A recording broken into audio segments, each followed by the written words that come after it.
It's extra drama for book number 47, Troublemaker. So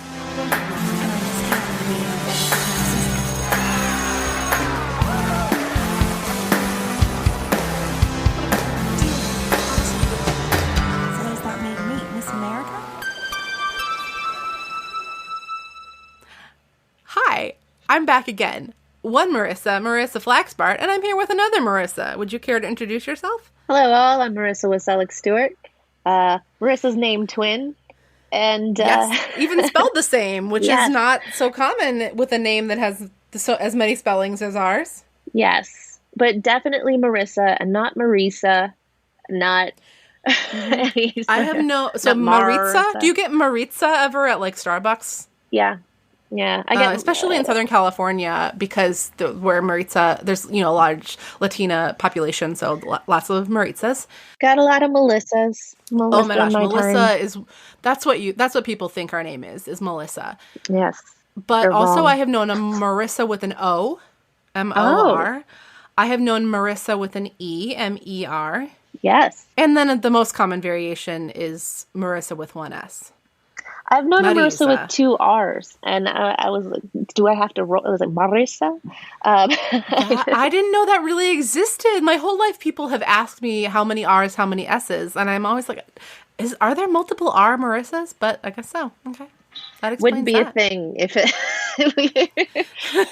we don't get the question. It wouldn't be a thing.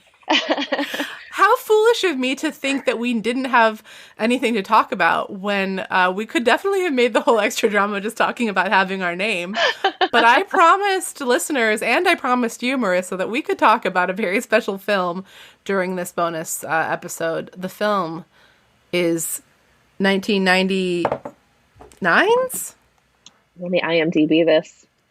Drive me crazy. 1999. That special time just before the new millennia. I want to like run around the room like USA, because I cannot believe that I pulled that year out of my ass like that. Okay, 1999. It's like a year that seems later than the movie should have come out. When you watch the movie, you're like, this is from 1995, right? I know that doesn't seem like a big difference. 90s with they had their hair all up in the. You remember when they would like twist just the front of your hair and then have all of like the little spikes at the edge where you clipped it, and they all came out like a fan of hair. Like they were so violently 90s, and even the Britney Spears "Drive Me Crazy" song. The video was just bold 90s colors and pleather midriffs. It was beautifully 90s. Yeah. So this movie is Adrien Grenier before he was famous for being Vince on Entourage, and Melissa Joan Hart after she was Sabrina and, of course, Clarissa, one of the most formative figures of my young life, Clarissa of Clarissa Explains It All. I was in college... I was not in college when this movie came out, but I was in college when I first saw it. And former guest of the show, repeat guest, Mary Parker, who was my best friend from college, she and I actually watched it pretty regularly just because it was funny.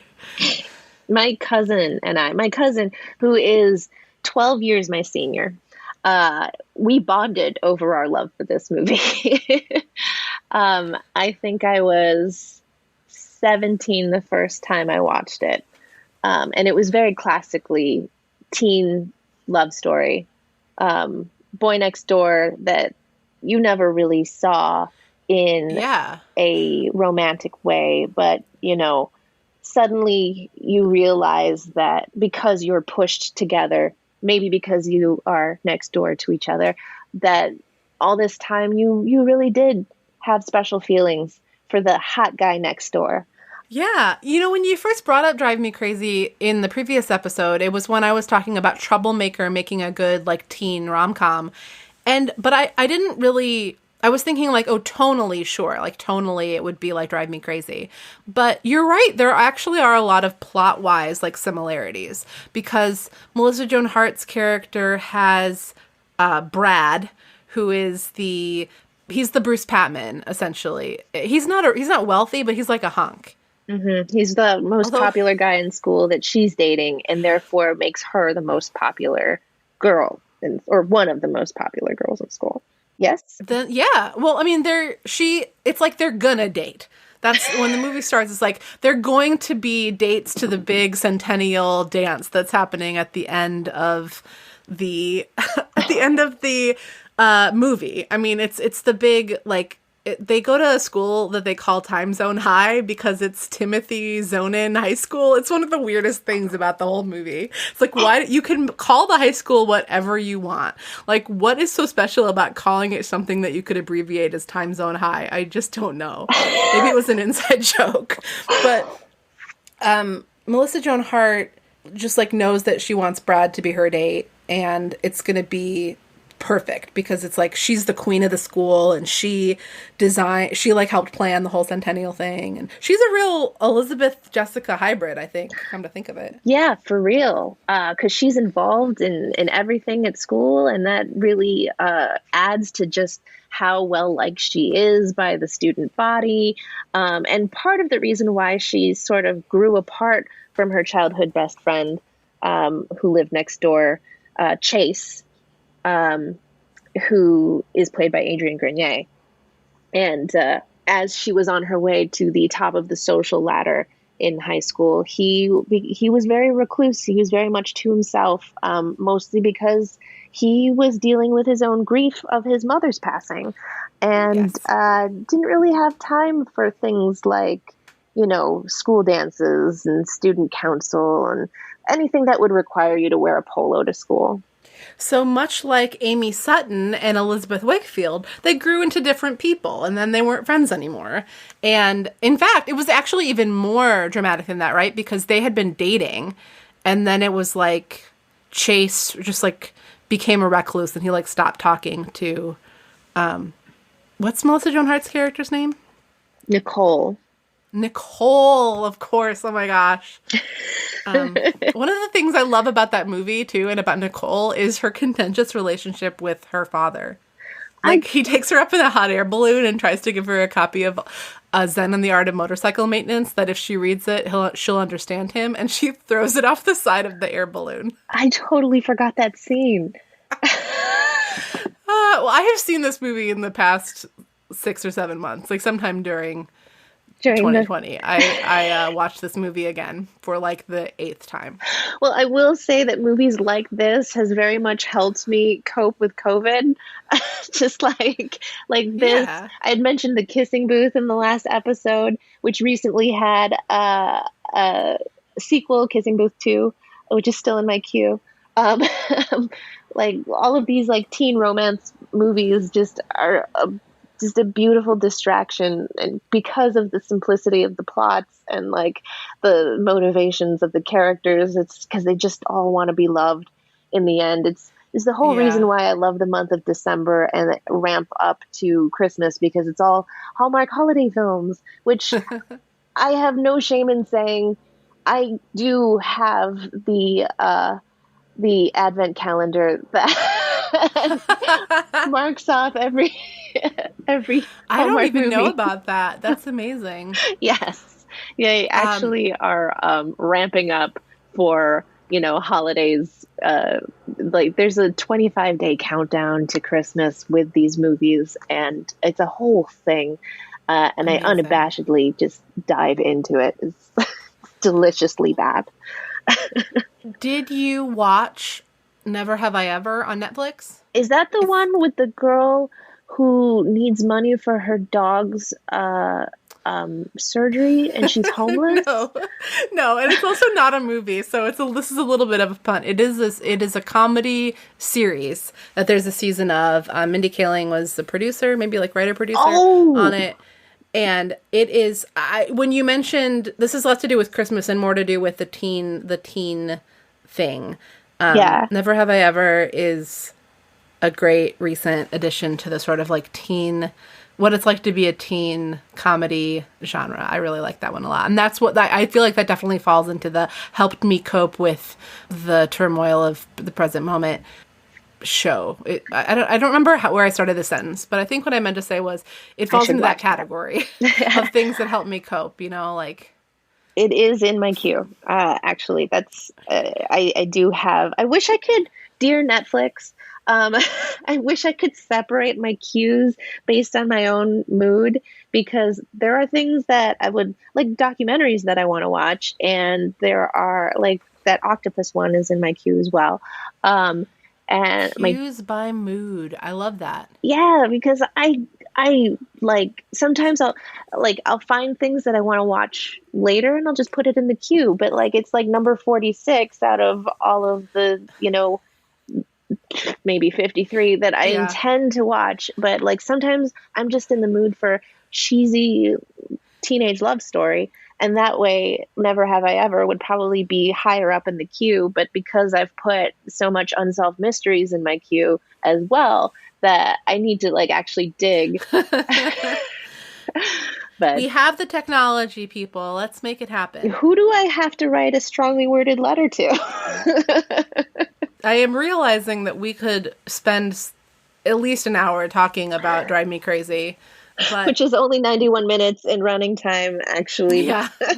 Can you think of any other ways that it's like Troublemaker? In the last episode, we talked about how a lot of the characters are trying to be seen as something other than what they have been. Like, they're notoriously one way, and they want to be seen as something else. For example, Julie Porter is, she's shy and she's, reserved, but she doesn't want to be that way anymore. And that's part of what attracts her to Bruce Patman, because she is not the typical girl that Bruce goes after, but she sees herself in a different light because he sees her in that way. Yeah. And I think that theme sort of carries out in Drive Me Crazy because of, Melissa Joan Hart's character, Nicole, wants Adrian Grenet's character, Chase, to be seen as one of those popular guys that she usually goes out with. And he makes an effort, and I forget his motivations. I think it's to make his last girlfriend jealous. Yeah, Dulcie, played by Ali Larder. You're so right. When what they both learn, it's like maybe the best thing about the movie is the way that they both learn that this other group of people that they had kind of stigmatized is not completely not the way that they thought. Yeah. But like some things confirm and some things that they each meet at least one or two people from the other side that they're like, oh yeah, I get it. And they learn about themselves too, that maybe they're more than the clique that they define themselves by. Yeah. And I think that we see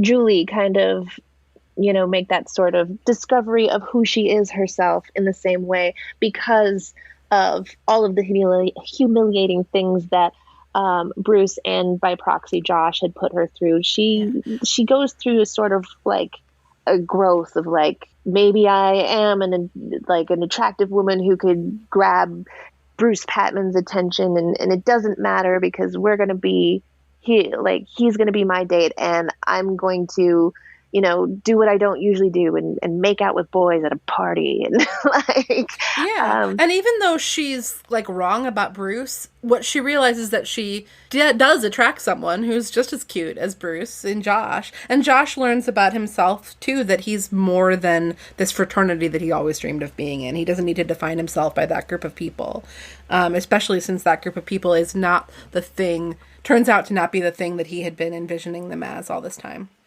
Is Drive Me Crazy the one where there's like a character like who only meets people online and her name is Daughter Judy?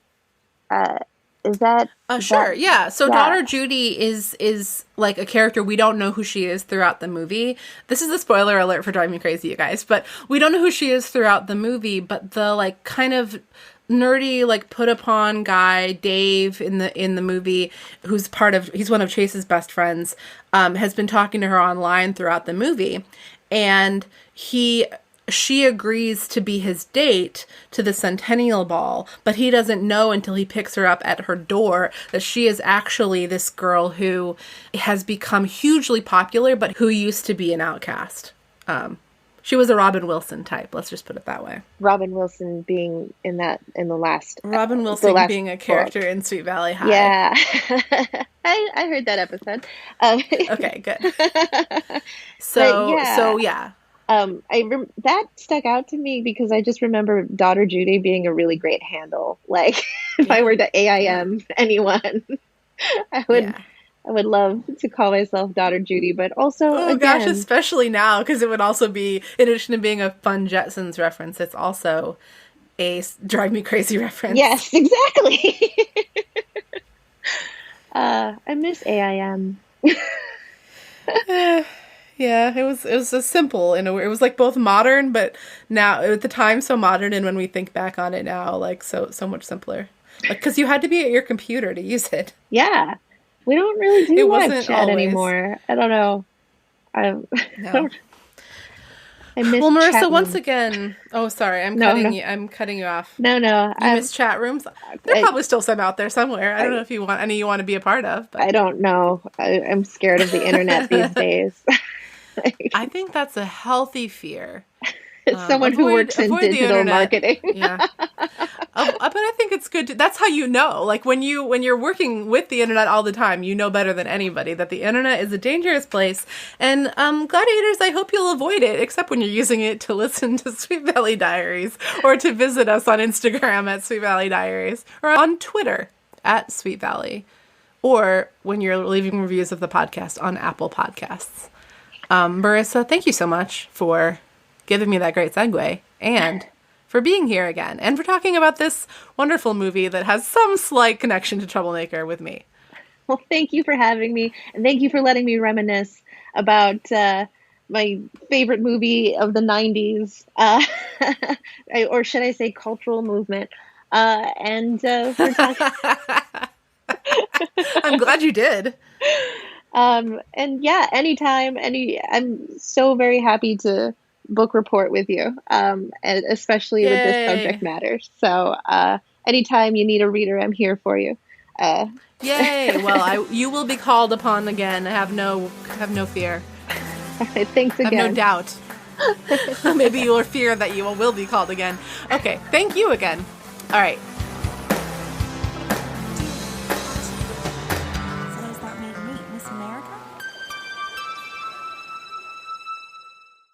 I'm going to stop recording now.